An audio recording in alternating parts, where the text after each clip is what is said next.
नमस्कार दोस्तों, मैं जेपी डांडिया आप सभी का आपके अपने YouTube channel dandiya electrical study पर एक बार फिर से स्वागत करता हूं। दोस्तों, आज के इस वीडियो में देखेंगे कि सेल कितने प्रकार के होते हैं, मतलब टाइप्स ऑफ सेल। इससे पिछले वीडियो में आप लोगों ने देखा सेल एंड बैटरी के चैप्टर में कि सेल क्या होता है, सेल का वर्किंग क्या होता है और किस प्रकार सेल में एनोड व कैथोड का निर्माण होता है, और ऑक्सीडेशन क्रिया क्या होती है, रिडक्शन क्रिया क्या होती है। रिडक्शन और ऑक्सीडेशन क्रिया से एनोड और कैथोड का निर्माण होता है, और एनोड और कैथोड में धन इलेक्ट्रोड और ऋण इलेक्ट्रोड होते हैं। पॉजिटिव चार्ज होता है और नेगेटिव चार्ज होता है। उन सब के बारे में मैंने आपको बताया था कि ये जो वर्किंग है ये सभी सेलों की है, मतलब एक सेल की नहीं है, जितने भी सेल पढ़ेंगे सभी सेलों की वर्किंग है। तो उस वर्किंग के बाद, सेल के निर्माण के बाद, सेल की युक्ति पढ़ने के बाद आज इस यहाँ पर बचा है कि सेल के कितने प्रकार होंगे। सेलों के प्रकार के आधार पर कंप्लीट चैप्टर का वर्गीकरण होगा। उसमें दोष निवारण होंगे, सेलों के प्रकार होंगे, सेलों की चार्जिंग क्रिया होगी, डिस्चार्जिंग क्रिया होगी, सेलों का रखरखाव होगा। तो उनमें सबसे पहले आप देखेंगे कि सेल, मतलब कि सेलों के प्रकार में कितने प्रकार के होते हैं। टाइप्स ऑफ सेल का आप चैप्टर पढ़ेंगे, टाइप्स ऑफ सेल ये देखेंगे। अब ये सेल क्या है, ये आप लोगों को पिछले वीडियो में मैंने बता दिया था कि सेल क्या है। एक रासायनिक ऊर्जा को विद्युत ऊर्जा में कन्वर्ट करने वाली युक्ति होती है, ठीक है। फिर उसमें मैंने आपको बताया था कि दो अलग अलग धातु पदार्थों के इलेक्ट्रोड व इलेक्ट्रोलाइट से बनी एक रासायनिक युक्ति होती है। क्या होगी? दो अलग अलग धातुओं से। सेल की यदि सबसे पहले बात करें टाइप्स ऑफ सेल में, सेल क्या था? सेल दो अलग अलग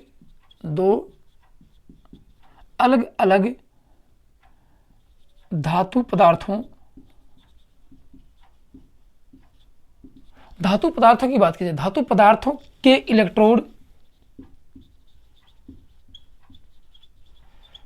इलेक्ट्रोड तथा इलेक्ट्रोलाइट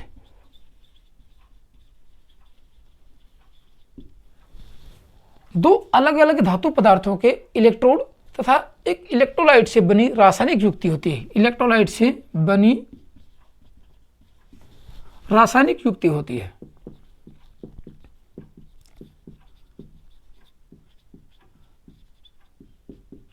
रासायनिक युक्ति होती है। ये तो थी एक नॉर्मल परिभाषा, और इसके अंदर होता क्या है, वर्किंग क्या था, वो आपको बताया था। अब देखो, दो ये इलेक्ट्रोड होंगे, इलेक्ट्रोड होंगे, उन दोनों के बीच में क्या होगा? उन दोनों के बीच में रासायनिक क्रिया होगी। एक तो ऑक्सीडेशन होगी और क्या होगा? एक रिडक्शन होगी। तो उससे क्या होगा? पोटेंशियल डिफरेंस उत्पन्न होगा। पोटेंशियल डिफरेंस से अपन क्या करेंगे? पोटेंशियल डिफरेंस उत्पन्न करके वोल्टेज उत्पन्न करेंगे और एक वोल्टेज सोर्स के रूप में इसको प्रयोग करेंगे, जिससे कि इलेक्ट्रिकल वर्क करवाएंगे। ये था। अब उसके बाद मैंने आपको बताया था कि सभी सेलों का वर्किंग बता दिया। तो अब कौन कौन से सेलों में ये वर्किंग लगेगा, तो ये कह सकते हैं प्रकार की बात करें, प्रकार के टाइप्स की बात करें कि इनके टाइप्स क्या होंगे। अब टाइप्स से सबसे पहले मुख्य रूप से देखा जाए तो सेल दो प्रकार के होंगे, एक प्राथमिक सेल होगा और एक द्वितीयक सेल होगा। अब उसमें यह नहीं है कि भाई वोल्टाइक सेल क्या है, लेक्लांसी सेल क्या है, डेनियल सेल क्या है, या लेड एसिड सेल क्या है। ये उस सेलों की कैटेगरी में बांटे जाएंगे। ये नहीं कि सीधे ही अपन चले जाएंगे लेक्लांसी सेल पे चले जाएंगे, सीधे ही वोल्टाइक सेल पे चले जाएंगे, या सीधे ही अपन एक डेनियल सेल को पढ़ेंगे या फिर एक लेड एसिड बैटरी के बारे में पढ़ेंगे, ऐसा नहीं पढ़ेंगे।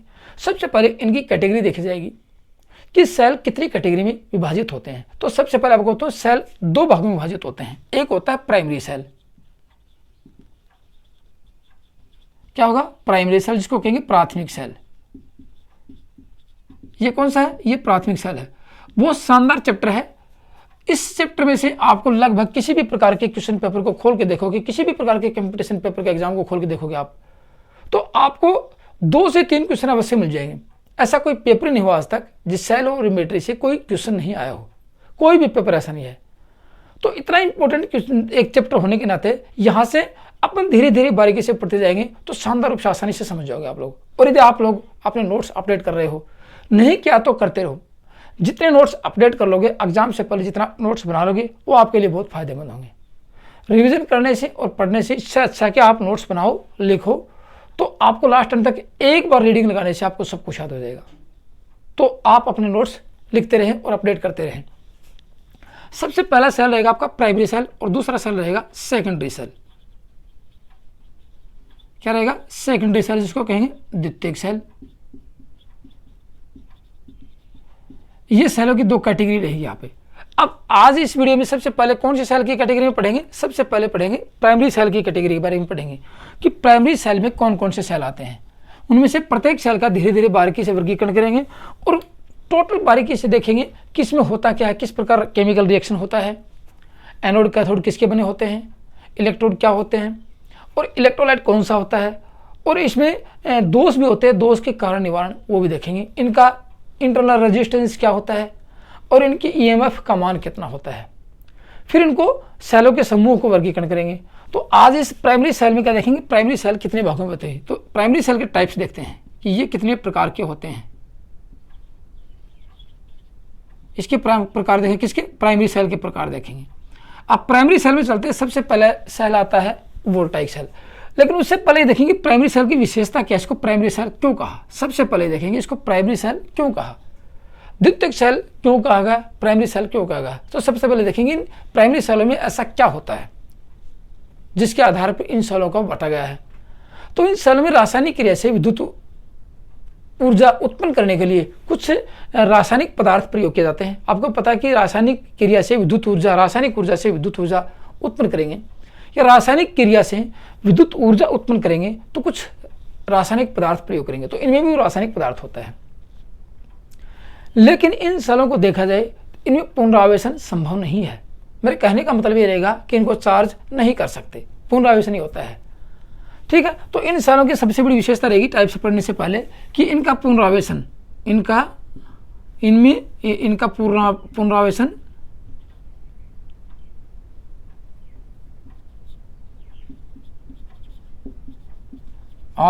संभव नहीं है। अर्थात इनको दोबारा चार्ज नहीं कर सकते। ये कहेंगे इनको दोबारा चार्ज नहीं कर सकते। डिस्चार्ज होने के बाद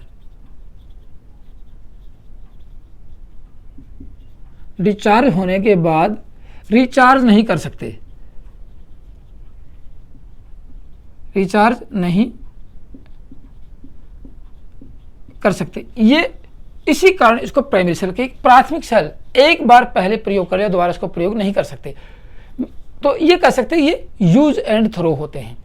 यूज एंड थ्रो का मतलब काम में लिया फेंक दिया, दोबारा इसको रिफ्रेश नहीं कर सकते, दोबारा इसको चार्ज करके दोबारा काम में नहीं ले सकते, मतलब समाप्त होने के बाद ये बेकार हो जाते हैं। ऐसे मान लेते हैं कि डिस्चार्ज होने के बाद बेकार हो जाते हैं और कचरे में चले जाते हैं, इनको कहते हैं प्राथमिक सेल।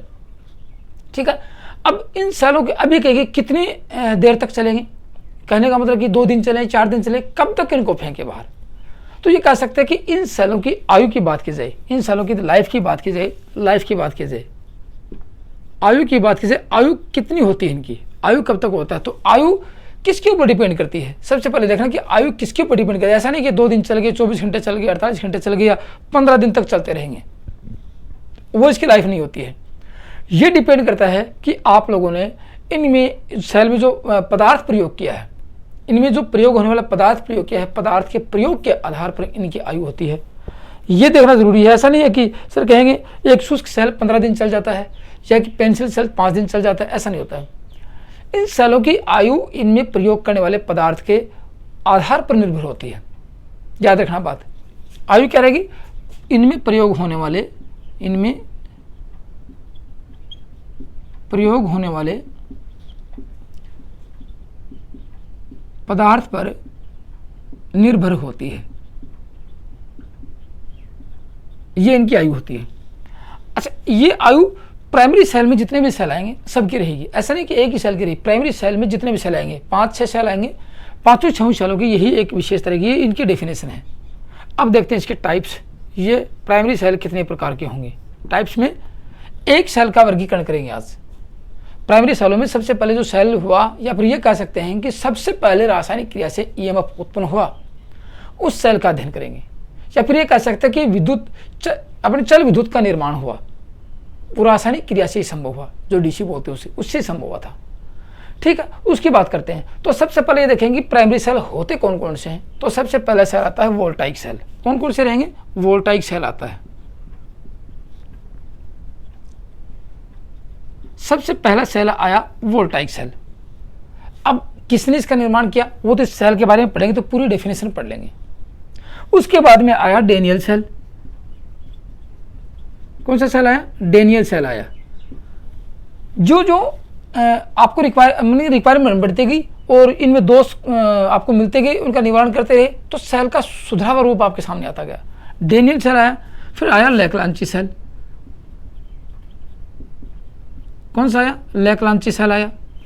मतलब कि voltaic cell, Daniell cell, Leclanche cell, और उसके बाद में शुष्क सेल आता है। कौन सा आता है? शुष्क। ये इस टाइप्स ऑफ प्राइमरी सेल की बात करता हूँ, कितने प्रकार के होते हैं शुष्क सेल, इन सब के बारे में बारीकी से अध्ययन करेंगे। एक आता है शुष्क सेल आता है, मैं जितने भी सेलों के आपको नाम लिखाऊंगा बारीकी से अध्ययन करवाऊंगा। उसके बाद में आता है मरकरी सेल। कौन सा आता है? मरकरी सेल आता है। मरकरी सेल के बारे में पढ़ेंगे। और उसके बाद में सिल्वर ऑक्साइड सेल आता है। कौन सा आएगा? सिल्वर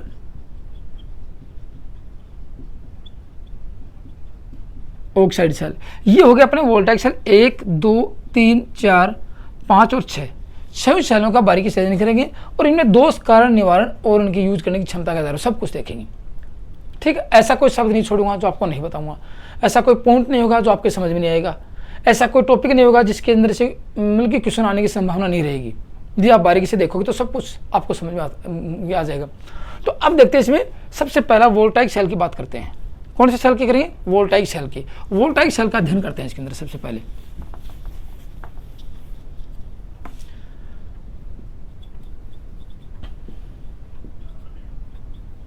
वोल्टाइक सेल, इसको साधारण वोल्टाइक सेल भी बोल सकते हैं या इसको वोल्टाइक सेल सीधा होता है।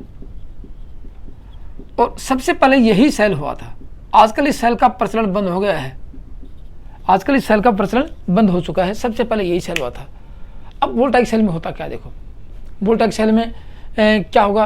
सबसे पहले आपको पता है कि सेल की में कौन कौन सी होती है? 2 इलेक्ट्रोड रहेंगे। मेन मुद्दे की बात की जाए, मेन यदि कंपोनेंट इसके अंदर भागों की बात की जाए तो एक तो बाहर का कंटेनर होगा जिसमें इलेक्ट्रोलाइट डाला जाएगा, दूसरा इसके अंदर इलेक्ट्रोड होंगे। आपसे पूछा जाएगा कि वोल्टाइक सेल में इलेक्ट्रोड किन किन धातुओं से बने होते हैं, या फिर एनोड किसका बना होता है और कैथोड किसका बना होता है। उसके बाद में से इलेक्ट्रोलाइट पूछा जाता है, इसका ईएमएफ पूछा जाता है, इसके दोष पूछे जाते हैं और दोष के कारण निवारण पूछे जाते हैं। लगभग सेलों में यही पूछा जाता है और सभी सेलों में ये चीज़ें अवश्य रूप से बारीकी से अध्ययन करेंगे। ठीक है, तो सबसे पहले देखेंगे आपको पता कि ये सेल भी सबसे पहले हुआ, तो इस खोज किसने की? इसकी, इस सेल की खोज वोल्टा नामक वैज्ञानिक ने की। किसने की? वोल्टा नामक वैज्ञानिक ने इसकी खोज की। सबसे पहले यही सेल हुआ था। कब की थी? सन 1800 में ईस्वी में की थी। सन 1800 ईस्वी में वोल्टा नामक वैज्ञानिक ने वोल्टाइक सेल का निर्माण किया। कैसे किया? केमिकल रिएक्शन से, रासायनिक क्रिया से विद्युत ऊर्जा या ईएमएफ उत्पन्न किया था। किसने? वोल्टा नामक वैज्ञानिक ने सबसे पहले रासायनिक क्रिया से विद्युत ऊर्जा का निर्माण हुआ, विद्युत शक्ति का निर्माण हुआ, या विद्युत वोल्टेज मतलब कि विद्युत धारा का निर्माण किया इसने। ठीक है, तो ये तो थी इसकी खोज। अब आपको ये बताऊंगा इस सेल में होता क्या। संरचना देखते हैं इस सेल की, संरचना के आधार पर आपको सब कुछ समझ में आएगा। पॉइंट टू पॉइंट अध्ययन करेंगे। तो अब क्या देखेंगे? संरचना देखेंगे। किसकी? वोल्टाइक सेल की संरचना, कंस्ट्रक्शन की बात करते हैं। इसमें होता क्या है कंस्ट्रक्शन में, फिर आपको बारीकी से सारी चीज़ें आपको लिखवाऊँ भी और बताऊंगा। ठीक है, अब आपको दिखाता हूँ। संरचना में एक बाहर का कंटेनर होगा, उसको कहते हैं वोल्टामीटर। अब आप वोल्टामीटर का मतलब कि मीटर है या वोल्टेज नापेगा, वो नहीं होता। आपको वोल्टामीटर बताऊंगा क्या होता है। इसको कहेंगे वोल्टामीटर। ये आपका वोल्टामीटर है, ये भी याद रखना। वोल्टामीटर भी पूछा जाता है। वोल्टामीटर होता क्या है? एक होता है वोल्टमीटर और एक होता है वोल्टामीटर। एक ही शब्द का अंतर है लेकिन दोनों में कुछ सब कुछ है। वोल्टमीटर हमेशा वोल्टेज नापता है, आपके ईएमएफ नापता है, लेकिन वोल्टामीटर वो होता है जिस पात्र के अंदर रासायनिक क्रिया संपन्न की जाती है। जिस पात्र के अंदर रासायनिक क्रिया संपन्न की जाती है वह वोल्टामीटर कहलाता है। आपको वोल्टामीटर की जैसे कोई रासायनिक क्रिया होगी तो आपको दिखाऊंगा, इसमें आपको बताऊंगा कि वोल्टामीटर ये है। लेकिन यहाँ भी सेल में पूछा जाए तो ये होता है इसमें जिस पात्र में, लिख लेना इसके बारे में, जिस पात्र में रासायनिक क्रिया संपन्न की जाती है, संपन्न की जाती है, वो क्या होता है? वोल्टामीटर होता है। इसको कंटेनर भी बोल सकते हैं। बैटरी की बात करें तो क्या पूछेंगे? कंटेनर होता है। इसको कंटेनर कहते हैं। क्या कहेंगे? कंटेनर होता है। अपनी भाषा में इसको कंटेनर बोल सकते हैं, लेकिन वो पात्र ये है। अब इसमें देखो मैंने आपको बताया कि एक सेल में क्या होगा, इलेक्ट्रोड होंगे और इलेक्ट्रोलाइट होगा और इलेक्ट्रोलाइसिस क्रिया संपन्न होगी। ठीक है, अब मैं इसमें आपको पता है क्या रखेंगे, इसमें आप ये मान लो कि इलेक्ट्रोलाइट भर दी। इलेक्ट्रोलाइट कौन सा होगा वो भी आपको बताऊंगा, क्योंकि सेल को यदि बारीकी से देखोगे पढ़ोगे सब कुछ याद होगा। ये भर दिया आप लोगों ने, ये हो गया आपका इलेक्ट्रोलाइट। इलेक्ट्रोलाइट में इसमें क्या प्रयोग करेंगे, H2SO4, सांद्र सल्फ्यूरिक अम्ल, गंधक का तेजाब H2SO4, इसको हिंदी में लिखे गंधक का तेजाब।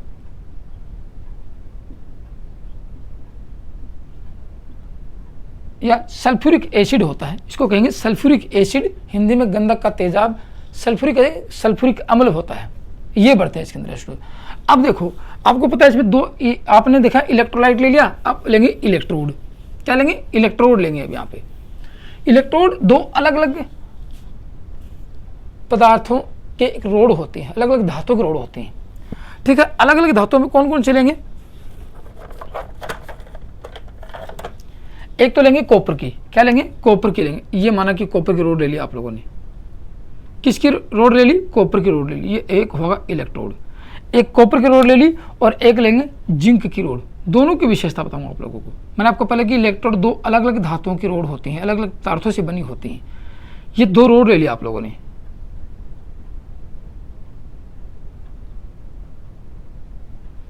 अब मैंने आपको बताया कि ये एनोड और कैथोड कौन कौन सी क्रिया से होंगे, ये आप मेरे को कमेंट में जरूर बताना। कि आपने पिछले वीडियो देखा होगा तो आपको ध्यान होगा, पिछला वीडियो आपने देखा होगा तो ध्यान होगा।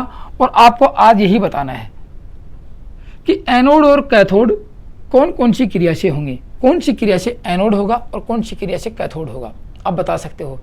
मैंने आपको पिछली वीडियो में दो रिएक्शन बताई थी कि इलेक्ट्रोड व इलेक्ट्रोलाइट के बीच दो क्रियाएं होंगी जिनसे इलेक्ट्रोड व कैथोड का निर्माण होगा। तो आपको ये बताना है कि ये एनोड होगा तो कौन सी क्रिया होगी और कैथोड होगा तो यहाँ पे कौन सी क्रिया होगी इलेक्ट्रोड पे, जिससे कि एनोड कैथोड का निर्माण हुआ। समझ गया आपको। तो ये है आपके दो इलेक्ट्रोड, में आपको बता दी कहीं है, ये कॉपर की है,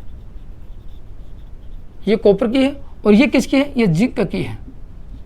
कॉपर का मतलब तांबा है, ये जस्ता है, ये जस्ते की रोड है, ये जस्ता है। समझ गया आपको। मैं इस परिभाषा को मिटा देता हूं, आप लोगों ने लिख ली होगी। अब देखो आगे, यहां आप लोगों को पता है ये दो इलेक्ट्रोड हैं, तो यहां ये देखो बहुत कुछ राज नहीं करके आने वाला, बहुत कुछ बातें बताऊंगा आप लोगों को। ये है, अब आप लोगों को पता है कि प्राथमिक सेल होता है, इलेक्ट्रोड को इलेक्ट्रोलाइट में डुबोते ही वह केमिकल रिएक्शन शुरू करे, बल्कि उसको तुरंत प्रभाव से आप काम में ले सकते हो। ऐसा नहीं उसको पहले चार्ज करो फिर उसको आप काम में लो, नहीं, निर्माण करते ही अपना कार्य शुरू कर देता है। तो अब इसको आसानी से काम में ले सकते हैं। यह है वोल्टाइक सेल। अब इसमें आप यदि कोई रेजिस्टेंस को जोड़ देते हो, ये जोड़ दिया रेजिस्टेंस को, ये आर जोड़ दिया, आप लोगों ने सर्किट पूरा किया, आप लोगों ने समझ रहे बात को। अब देखो इसमें रिएक्शन होगी, H2SO4 ये इलेक्ट्रोलाइट है। इलेक्ट्रोलाइट कैसे कहते हैं, जिसमें से विद्युत धारा प्रवाहित करने पर वह अपने भागों में, अपने अवयवों में, अपने आयनों में बट जाता है, वह इलेक्ट्रोलाइट कहलाता है। तो इलेक्ट्रोलाइट ये है, यहाँ पे अपने भागों में बटेगा, रिएक्शन शुरू हो जाती है यहाँ पे। ठीक है, अब ये कॉपर का है, तो मैंने आपको बताया ये एनोड का कार्य करेगा। ये क्या रहेगा, एनोड, ये एनोड का कार्य करेगा और ये कैथोड का कार्य करेगा। और आपको ये पता है कि एनोड कौन सा इलेक्ट्रोड है, ये पॉजिटिव इलेक्ट्रोड है। याद रखना, वोल्टाइक सेल में जो भी सेल पढ़ाऊंगा इसमें इलेक्ट्रोड बताऊंगा किस धातु से बना होता है, कौन सा इलेक्ट्रोड होगा। ये पॉजिटिव इलेक्ट्रोड है और ये क्या है, नेगेटिव इलेक्ट्रोड है। ये आपका नेगेटिव इलेक्ट्रोड है, कॉपर का है। अब आपको यहाँ से रिएक्शन शुरू होगी, इसमें से आपको पता है कि तुरंत प्रभाव से निर्माण करते ही ये तुरंत प्रभाव से अपना कार्य शुरू कर देता है। और ये H2SO4 क्या है, ये आपका इलेक्ट्रोलाइट था, मैंने आपको बताया था। ये क्या है, इलेक्ट्रोलाइट है, ये इलेक्ट्रोलाइट है। अब देखना आगे, अब ये क्या होगा, इसमें से रिएक्शन शुरू होगी, ये H2SO4 अपने अवयवों में बटेगा, कुछ धन आयन बनेंगे, कुछ ऋण आयन बनेंगे। धन आयन बनेंगे वो यहाँ जाएंगे, ऋण आयन बनेंगे वो जिंक की तरफ जाएंगे। आपको रिएक्शन भी पढ़ाऊंगा, लेकिन अब इससे पहले आपकी संरचना में आप लोगों ने क्या क्या देखा उसके बारे में कुछ आपको और बता देता हूँ। अब देखो इसमें संरचना में क्या देखा, इसमें देखा आप लोगों ने इसका जो वोल्टामीटर होता है, कंटेनर की बात करते हैं, कंटेनर किसका बना होता है, कंटेनर या वोल्टामीटर किसका है? कांच का होता है। ये आपको लिखा है नहीं मैंने, कांच का होता है। ये होता है कांच का पात्र होता है, ये कांच का होता है। चलो ठीक है। अब उसके बाद में एनोड किसका होता है? ये फिर 2 इलेक्ट्रोड हैं। इलेक्ट्रोड में एनोड की बात करते हैं। एनोड किसका है? तांबे का, कॉपर का है। और कैथोड किसका है? ये कैथोड आपका है जिंक का है, ये जिंक का है। ये देखा आप लोगों ने, ये क्या है? पॉजिटिव इलेक्ट्रोड है और ये क्या है? नेगेटिव इलेक्ट्रोड है। ये पॉजिटिव इलेक्ट्रोड है, ये नेगेटिव इलेक्ट्रोड है, कॉपर का बना होता है। ये इसकी संरचना में था। बाहर क्या लगा दिया? रेजिस्टेंस लगा दिया। ठीक है। अब आपको ये देखना जरूरी है कि इसमें तरल पदार्थ के रूप में इलेक्ट्रोलाइट एक तरल पदार्थ के रूप में है, तो इस सेल को द्रव्य सेल भी कहा जाता है। किसको? इस सेल को। कौन से को? इस वोल्टामीटर सेल को द्रव्य सेल भी कहा जाता है, द्रव्य सेल भी कहा जाता है, क्योंकि एक तरल पदार्थ के रूप में इसका इलेक्ट्रोलाइट है। इलेक्ट्रोलाइट में क्या लिया? गंधक का तेजाब लिया और ऊपर शुद्ध अर्क जल का घोल मिलाया। तेजाब में क्या लिया? शुद्ध अर्क जल, शुद्ध अर्क जल मिलाया। ये हो गया आपका इलेक्ट्रोलाइट। ठीक है। अब इस सेल के अंदर देखो रिएक्शन में तो कैसे विद्युत धारा चलेगी, आप लोगों को पता, मैंने आपको बताया था कि ये हाई पोटेंशियल है और ये लो पोटेंशियल है, क्योंकि इलेक्ट्रॉन माइनस इलेक्ट्रोड है और ये पॉजिटिव इलेक्ट्रोड है। यहाँ इलेक्ट्रॉनों की बहुलता है, यहाँ इलेक्ट्रॉन अधिक होंगे और यहाँ इलेक्ट्रॉन कम होंगे। मैंने आपको पहले इससे पिछले वीडियो में बताया था। तो अब इसके बाहर और अंदर जो क्रिया होगी, विद्युत धारा चलेगी, उसको देखना जरूरी है। ये क्वेश्चन काफ़ी बार पूछा गया है। कौन सा? कि सेल के अंदर विद्युत धारा और इलेक्ट्रॉन कैसे प्रभावित होते हैं और सेल के बाहर विद्युत धारा और इलेक्ट्रॉन कैसे प्रभावित होते हैं। ये क्वेश्चन बहुत काफ़ी बार पूछा गया है। तो अब देखना, यहाँ से आपने सर्किट पूरा किया तो ये विद्युत धारा यहाँ से चली, क्योंकि विद्युत धारा चलती है हाई पोटेंशियल से लो पोटेंशियल। ये आपकी विद्युत धारा चली यहाँ से, यहाँ आई, यहाँ पहुँची, यहाँ पहुँची, ये विद्युत धारा पहुँची। देखना गौर से। तो विद्युत धारा का प्रवाह कैसे हुआ? पॉजिटिव से नेगेटिव की ओर। तो धारा का प्रवाह लिखना आप लोगों को जरूरी है। ये धारा का प्रवाह, धारा का प्रवाह 2 रूप से लिखेंगे। 2 रूप से कैसे? एक तो सेल के बाहर देखेंगे और एक सेल के अंदर देखेंगे। सेल के बाहर आपसे ये नहीं पूछा जाएगा कि पॉजिटिव से नेगेटिव, सबको पता है। ये पूछा जाएगा कि एनोड से कैथोड की ओर। सेल के बाहर और अंदर, सेल के बाहर विद्युत धारा, बाहर की बात करी जाए, बाहर विद्युत धारा का प्रवाह कैसे? बाहर की बात की जाए तो एनोड से कैथोड की ओर होता है, एनोड से कैथोड की ओर होता है। याद रखना बार, सेल के बाहर विद्युत धारा एनोड से कैथोड की ओर होता है, समझना। अब एनोड से कैथोड की मान लो, या फिर पॉजिटिव से नेगेटिव की ओर होता है। याद रखना, पॉजिटिव से नेगेटिव की ओर होता है, या फिर ये कह सकते हैं कि हाई पोटेंशियल से लो पोटेंशियल की ओर होता है। याद रखना, या फिर ये कह सकते हैं कॉपर से जिंक की ओर होता है। याद रखना बात, कॉपर से जिंक, ये कोई भी शब्द आपके परीक्षा में आपको मिल सकते हैं कि सेल के बाहर विद्युत धारा का प्रवाह कैसे होता है। फिर सेल के यदि अंदर की बात की जाए, कहाँ की बात करेंगे? अंदर की बात की जाए, ये अंदर लिख देता हूँ। सेल के अंदर विद्युत धारा प्रवाह, ये यहाँ से उठ के यहाँ पहुँच चुके हैं अपन। यहाँ पे सेल के अंदर देखो विद्युत धारा गई यहाँ पे, तो यहाँ से यहाँ तक विद्युत धारा प्रवाहित होगी। कैसे होगी? ये हुई आपकी विद्युत धारा प्रवाह, ये विद्युत धारा प्रवाह है, क्योंकि एक साइकिल यहाँ से पूरी होती है, यहाँ से घूमती है, तो ये आपकी विद्युत धारा आ गई। अब बताओ ये क्या है? कैथोड। ये क्या है? एनोड। सेल के अंदर विद्युत धारा, अंदर की बात की जाए तो कैथोड से एनोड की ओर होती है, कैथोड से एनोड की ओर होती है। याद रखना बात। वो आपको क्वेश्चन देखना अनिवार्य होगा कि क्वेश्चन पूछा क्या गया है। ये मत देखना कि विद्युत धारा कैसे प्रभावित हो, ये देखना कि सेल के अंदर पूछा गया है या सेल के बाहर पूछा गया है। तो सेल के अंदर ही विद्युत धारा की बात की जाए, धारा का प्रवाह बाहर की ओर और धारा का प्रवाह अंदर, सेल के अंदर की बात कर रहे हैं। अंदर की ओर कैथोड से एनोड की ओर, ये कह सकते हैं कि ऋण इलेक्ट्रोड से धन इलेक्ट्रोड की ओर होता है, या पॉजिटिव से नेगेटिव से पॉजिटिव की ओर होता है। समझ गए बात को? फिर ये कह सकते हैं, ये नहीं होगा तो क्या होगा? जिंक से कॉपर की ओर होता है। क्या होगा? जिंक से, ये क्या है? ये Zn जिंक है और ये Cu कॉपर है। जिंक से कॉपर की ओर होता है। समझ रहे बात को? फिर ये कह सकते हैं कि लो पोटेंशियल से हाई पोटेंशियल की ओर होता है। कब? जब सेल का सर्किट पूरा होता है तब। ये चीज़ें आपको देखना जरूरी है, अन्यथा आप बहुत कुछ मिस कर सकते हैं यहाँ पे। ठीक है, ये तो था आपका सेल का प्रभाव। लेकिन यदि आपसे इलेक्ट्रॉन पूछा जाए तो, क्योंकि यहाँ पे क्या मैंने आपको बताया था, यहाँ इलेक्ट्रॉन की बहुलता है और यहाँ इलेक्ट्रॉन की कमी है, इलेक्ट्रॉन ज़्यादा हैं, तो इलेक्ट्रॉन का प्रभाव पूछा जाए तो कैसे होगा। अभी देखो इलेक्ट्रॉन का प्रभाव सेल के बाहर, यहाँ लिखेंगे इलेक्ट्रॉन का प्रवाह, इलेक्ट्रॉन का प्रवाह है। मैं रिचार्जेबल सेल की बात नहीं कर रहा हूँ, मैं सिर्फ ओनली प्राइमरी सेल की बात कर रहा हूँ। रिचार्जेबल सेल की बात की जाए तो दोनों कंडीशन पूछ जाएंगी कि चार्ज करते समय प्रवाह कैसे होगा और डिस्चार्ज करते समय प्रवाह कैसे होगा। ये सिर्फ ओनली प्राइमरी सेल की बात कर रहा हूँ। इलेक्ट्रॉन का प्रवाह है, यदि बाहर की ओर पूछा जाए तो बाहर कैसे होगा। देखना, बाहर की बात यह है, आपको पता कि इलेक्ट्रॉन विद्युत धारा से विपरीत चलते हैं, आवेश के विपरीत चलते हैं, क्योंकि इलेक्ट्रॉन यहाँ पे लो पोटेंशियल से हाई पोटेंशियल की ओर चलते हैं। तो इलेक्ट्रॉन कहाँ चलेंगे, ये आपके इलेक्ट्रॉन चलेंगे ऐसे, ये इलेक्ट्रॉन का प्रवाह ये रहेगा। तो कैसे हुआ, लो पोटेंशियल से हाई पोटेंशियल की ओर हुआ। इलेक्ट्रॉन का प्रवाह है, इलेक्ट्रॉन का प्रवाह बाहर लो पोटेंशियल से हाई पोटेंशियल की ओर होता है, हो गया। फिर ये कह सकते हैं जिंक से कॉपर की ओर होता है, ये भी कह सकते हैं जिंक से कैसे हुआ, कॉपर की ओर होता है। फिर यदि ये नहीं होता है तो ये कह सकते हैं कि इन दोनों का ये अपने इलेक्ट्रॉन का प्रवाह है। यदि ये नहीं होता है तो ये कह सकते हैं कि ऋण इलेक्ट्रोड से, कहाँ से, नेगेटिव से पॉजिटिव की ओर होता है। ये तो थी आपकी इलेक्ट्रॉन के प्रवाह की बात करता हूँ। अब यदि इलेक्ट्रॉन के प्रवाह के अंदर की ओर बात की जाए, यहाँ यदि अंदर पूछा जाए अंदर कैसे होता है, चलो अंदर की बात करते हैं।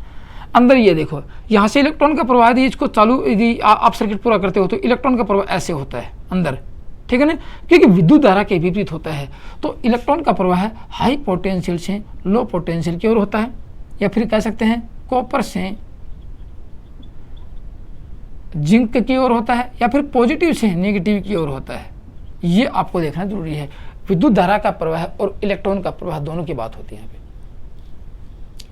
अब इसके अंदर होगी रिएक्शन, इसके अंदर होगी क्रिया, कौन सी, रासायनिक क्रिया होगी, जिससे कि आपको ईएमएफ मिलेगा। उसकी बात कर लेता हूँ यहाँ पे मैं, क्रिया कैसे होगी, उस क्रिया से आपको क्या मिलेगा। चलो मैं इस क्रिया की बात कर लेता हूँ। क्रिया किन किन के मध्य होगी, क्रिया होगी इस दोनों इलेक्ट्रोड के बीच और H2SO4 जो इलेक्ट्रोलाइट प्रिय क्या है उसकी इलेक्ट्रोलाइसिस क्रिया होती है। इलेक्ट्रोलाइसिस क्या होती है, दोनों इलेक्ट्रोड में विद्युत धारा प्रवाहित करते हैं, तो इलेक्ट्रोलाइसिस क्रिया से ये इलेक्ट्रोलाइट अपने भागों में बढ़ जाता है, उसको कहते हैं इलेक्ट्रोलाइसिस क्रिया। किसमें होती है, वोल्टामीटर में ये क्रिया संपन्न होती है, वोल्टामीटर में ये क्रिया संपन्न होती है। इलेक्ट्रोलाइट कौन सा, क्रिया की बात करते हैं, रासायनिक क्रिया की बात करते हैं। रासायनिक क्रिया होती है इसके अंदर। इलेक्ट्रोलाइट में क्या था, इलेक्ट्रोलाइट में H2SO4 था, इलेक्ट्रोलाइट में H2SO4 था। इलेक्ट्रोड किसके हैं, इलेक्ट्रोड कॉपर के हैं व जिंक का इलेक्ट्रोड, दो इलेक्ट्रोड अपने पास है, कॉपर का है और जिंक का है। ये पॉजिटिव इलेक्ट्रोड है और ये नेगेटिव इलेक्ट्रोड, ये तो था, दो इलेक्ट्रोड अपने पास। अब देखो इसमें से विद्युत धारा प्रवाहित हुई, ये अपने अब भागों में टूटेगा, कौन टूटेगा, H2SO4 टूटेगा, H2SO4 टूटेगा, रिएक्शन होगी, क्रिया होगी यहाँ पे क्या होगी, क्रिया होगी। तो ये टूटेगा, ये हाइड्रोजन गैस बनेगी और ये सल्फेट, ये अपने अपने भागों में, ये हाइड्रोजन गैस पॉजिटिव है और ये सल्फेट नेगेटिव है, ये है। अब देखो यहाँ से टूटेगा, इसमें ये क्या है, ये आपके धन आयन है और ये ऋण आयन है, याद रखना, ये दो भागों में टूट जाता है। ये कौन सा, H2SO4। तो धन आयन तो एनोड की ओर जाएंगे और ये ऋण आयन जिंक की ओर जाएंगे। तो धन आयन में क्या है, ये H हाइड्रोजन गैस है, तो ये हाइड्रोजन गैस कहाँ जाएगी, एनोड की ओर, कॉपर की ओर जाएगी, एनोड की ओर जाएगी। तो क्या होगा यहाँ पे, जो धन आयन है, धन आयन टू H, ये एनोड की ओर प्रवाहित होंगे, एनोड की ओर। और जो ऋण आयन है, ऋण आयन कहाँ जाएंगे, ये SO4 माइनस में ये 2, ये कहाँ जाएंगे, ये कैथोड की ओर जाएंगे। तो सल्फेट जिंक के साथ मिलेगा और हाइड्रोजन कॉपर से, तो क्या हो गया, ये हाइड्रोजन गैस एनोड की चारों तरफ, हाइड्रोजन गैस के बुलबुले इकट्ठे हो जाएंगे, एनोड के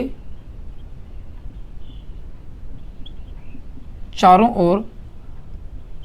ये देखना जरूरी है, एनोड के चारों ओर हाइड्रोजन गैस, किसके, हाइड्रोजन गैस के बुलबुले इकट्ठे हो जाते हैं, जो कि एक सबसे बड़ा एक नुकसान है, क्योंकि इसके चारों इकट्ठे हो जाएंगे तो रेजिस्टेंस बढ़ जाएगा और ये एनोड की तरह कार्य नहीं करेगा। तो कार्य नहीं करेगा फिर कहेंगे सेल कमज़ोर हो गया, सेल वीक हो गया, ईएमएफ नहीं दे रहा है। तो ये भी एक नुकसान है कि एनोड के चारों हाइड्रोजन, क्योंकि हाइड्रोजन धन आयन वो इधर जाएंगे तो यहाँ इसके चारों तरफ क्या करेंगे, ये चारों तरफ हाइड्रोजन गैस के बुलबुले बन जाएंगे और इससे रिएक्शन को अलग कर देंगे, इस केमिकल रिएक्शन से इसको हटा देंगे और एक सेपरेट करने की कोशिश करेंगे ये। तो फिर ये कॉपर सल्फेट, ये अपना कॉपर काम नहीं करेगा। ठीक है, अब ये सल्फेट हैं जो ऋण आयन, ये कहाँ जाएंगे, एनोड, ये ऋण आयन जिंक के साथ मिलकर, जिंक के साथ सल्फेट मिलकर, सल्फेट क्या है, ऋण आयन है, ऋण आयन लिख देता हूं यहाँ पे, ऋण आयन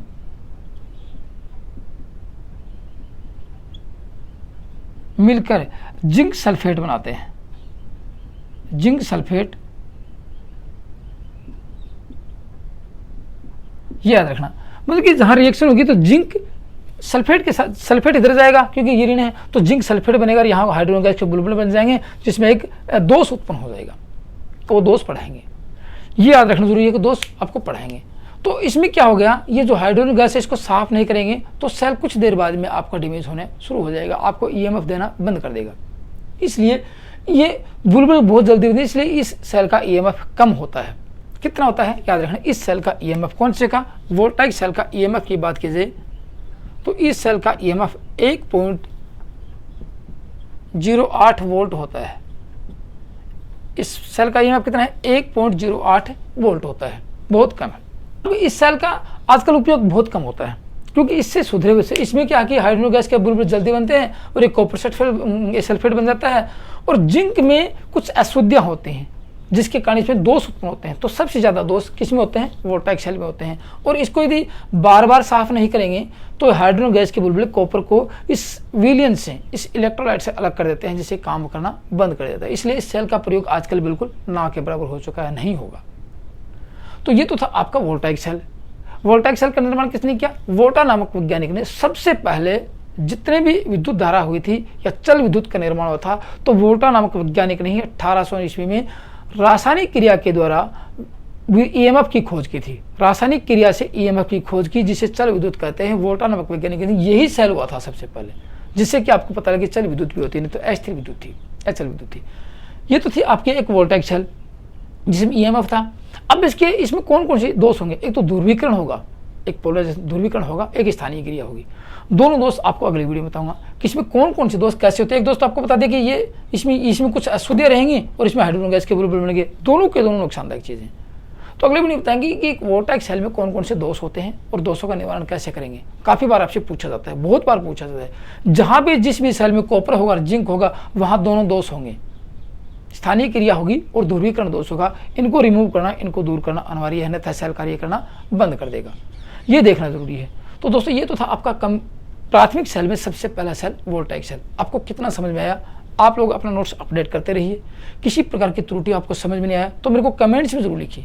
आप कमेंट्स बहुत कम करते हो, कमेंट से लिखोगे तो इससे कुछ इंप्रूव करके दिखाया जाएगा, आप लोगों को पढ़ाया जाएगा आप लोगों को, ठीक है। और वीडियो को लाइक करना और अपने दोस्तों में शेयर करना। और जो लोग पहली बार वीडियो को देख रहे हैं वो इसी प्रकार इलेक्ट्रिशियन थ्योरी का कंप्लीट सिलेबस का अध्ययन करने के लिए चैनल को सब्सक्राइब जरूर कर लें और बेल आइकन को जरूर दबा लें। तो दोस्तों आज की वीडियो में इतना ही था। थैंक यू, धन्यवाद।